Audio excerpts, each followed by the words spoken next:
ISLന്റെ league ഘട്ടം അവസാനിച്ചപ്പോൾ സീസണിൽ മികച്ച പ്രകടനം കാഴ്ചവെച്ച ചില താരങ്ങളെ പ്ലേ ഓഫിൽ നമുക്ക് കാണാനാകില്ല. അവരുടെ ടീം പ്ലേ ഓഫ് കാണാതെ പുറത്തായതിനെ തുടർന്നാണിത്. അങ്ങനെ ഒരു 10 കളിക്കാരുടെ ലിസ്റ്റ് ISL തന്നെ പുറത്തുവിട്ടിട്ടുണ്ട്. അത് ആരൊക്കെയാണെന്ന് നമുക്കത് നോക്കാം. ഒഡീഷയുടെ ഹ്യൂഗോ ബോമസ്. സീസണിലുടനീളം മികച്ച പ്രകടനം കാഴ്ചവെച്ച ബോമസ് 5 ഗോളും 7 അസിസ്റ്റും സീസണിൽ നേടി. Chennaiyin FCയുടെ corner Shields. സീസണിൽ ഇതുവരെ ഏറ്റവും കൂടുതൽ അസിസ്റ്റുകൾ നൽകിയത് കൊണോർ ഷീൽഡ്സ് ആണ്, 8 എണ്ണം. കൂടുതൽ അവസരങ്ങൾ സൃഷ്ടിച്ചതും അദ്ദേഹം തന്നെയാണ്, 76 എണ്ണം. കേരള ബ്ലാസ്റ്റേഴ്സിന്റെ ജീസസ് ജിമിനസ്. 11 ഗോളുകളാണ് സീസണിൽ ഇതുവരെ ജീസസ് നേടിയത്. ടോപ്പ് സ്കോറർമാരിൽ അദ്ദേഹം 3-ാം സ്ഥാനത്തുമുണ്ട്.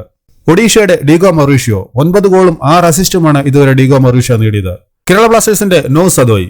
ബ്ലാസ്റ്റേഴ്സിന് വേണ്ടി സീസണിൽ ഏറ്റവും മികച്ച പ്രകടനം കാഴ്ചവെച്ച നോ സദോയ് ചില മത്സരങ്ങളിൽ പുറത്തിരിക്കേണ്ടി വന്നെങ്കിലും 7 ഗോളും 5 അസിസ്റ്റും ഇതുവരെ നേടി.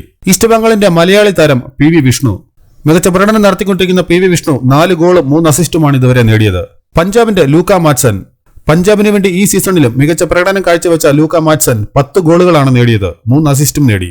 മുഹമ്മദൻസിന്റെ അലക്സിസ് ഗോമസ്. സീസണിൽ മോശം പ്രകടനമാണ് മുഹമ്മദൻസ് കാഴ്ചവെച്ചതെങ്കിലും അവരുടെ അലക്സിസ് ഗോമസ് മികച്ച പ്രകടനം നടത്തിയിരുന്നു. 38 അവസരങ്ങൾ അദ്ദേഹം തുറന്നെടുത്തു. 615 പാസുകളും അദ്ദേഹം നൽകി. ചെന്നൈയിൻ FCയുടെ ഇർഫാൻ യദുവാദ്. ചെന്നൈക്കായി മികച്ച പ്രകടനം കാഴ്ചവെച്ച ഇർഫാൻ യദുവാദ് 9 ഗോൾ കോൺട്രിബ്യൂഷനാണ് നേടിയത്. ആദ്യമായി ഇന്ത്യൻ സീനിയർ ടീമിലേക്കും അദ്ദേഹത്തിന് വെളിയെത്തി. പഞ്ചാബ് FCയുടെ നിഖിൽ പ്രഭു. സീസണിൽ കൂടുതൽ ഇന്റർസെപ്ഷൻസ് നടത്തിയത് നിഖിൽ പ്രഭുവാണ്, 56 എണ്ണം. 31 ടാക്കിൾസുകളും അദ്ദേഹം നടത്തി.